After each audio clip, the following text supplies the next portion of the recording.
You see, Canadian winter, let's just say, it's not everyone's cup of tea. The first question on anyone's mind, how do you survive the cold? In this video, I'm gonna help you understand Canadian weather and exactly how easy or hard winter living really is. With how cold Canadians sometimes act about their winter, it's not always that cold. But of course, I'm not gonna use this as an excuse to forget about the fact we have winters. We live in Canada, I live in Calgary, and of course we have winters. We have seen days when it's minus 30 outside, we've seen days where it's minus 40 outside, but what no one really talks about are the days it's plus 20 outside.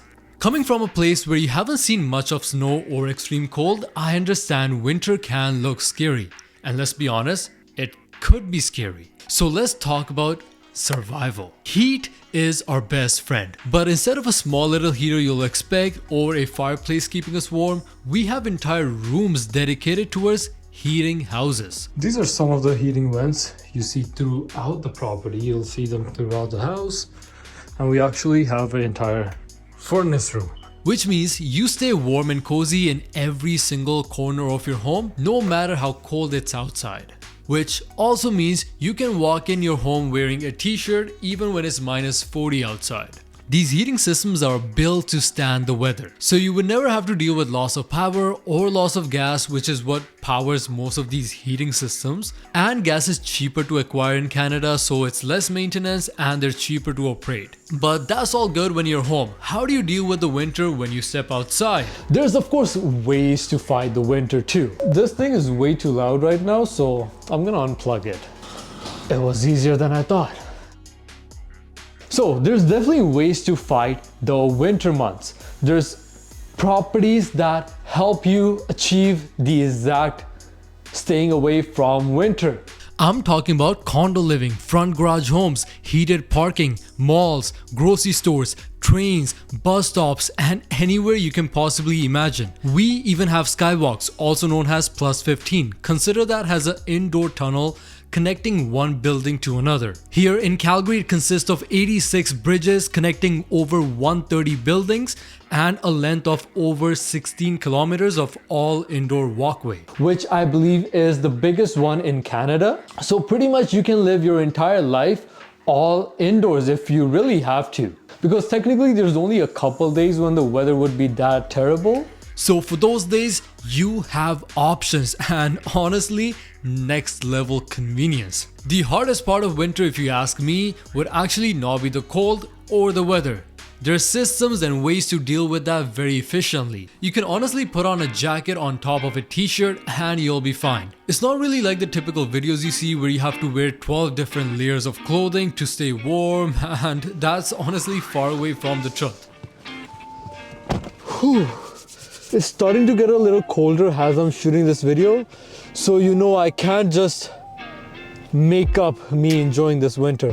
Talking about enjoyment, one thing you definitely won't enjoy every single winter would be the short amount of daylight. The days are super short. We see sunrise around 9 a.m. and right about 5 p.m. it's dark again.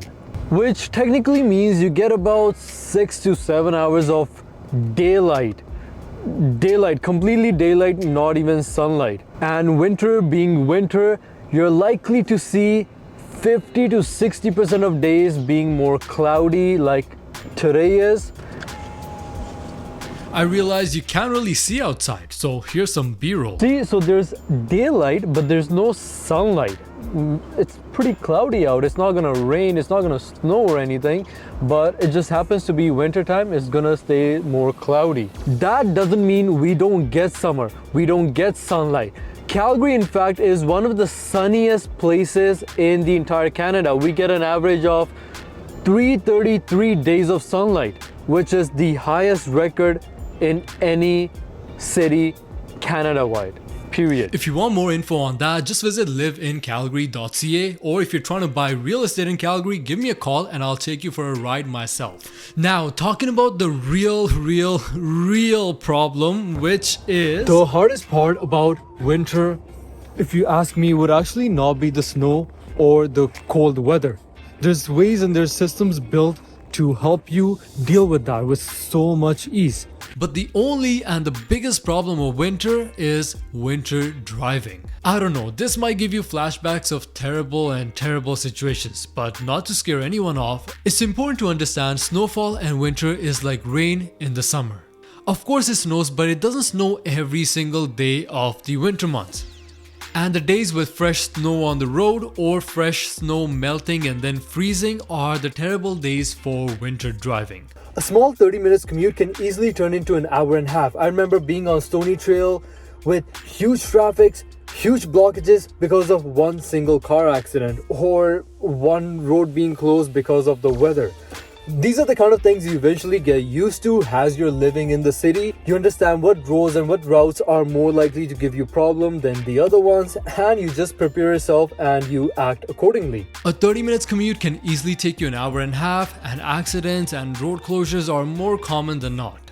But the concept is the same. It's like a really rainy day on a summer night, which you typically try to avoid. Exact same concept. So now I just naturally know if I'm going to a 30-minute drive in a snowy wintry day, it might take me 45.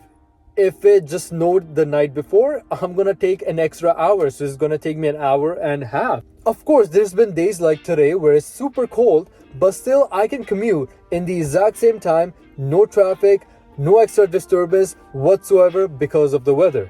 But what's more important is understanding snow and cold. You see, Canada stretches over 5,000 kilometers, which means every region will have very different kind of temperature and will react to the weather very differently. Some places it snows a lot more than others, where other places just feel a lot colder in general. Usually cities closer to the ocean where the wind itself is a lot colder but it snows very less.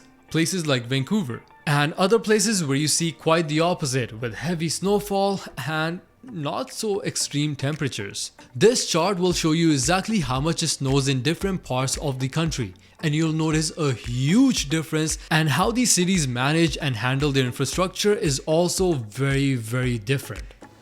The absolute best part of living in Calgary are the Rocky Mountains, the Banff. Not because of the mountains, but because of what the mountains do to the city. I live here in Calgary and we're lucky to have the golden weapon to help us fight Canadian winters. It's called Chinook winds.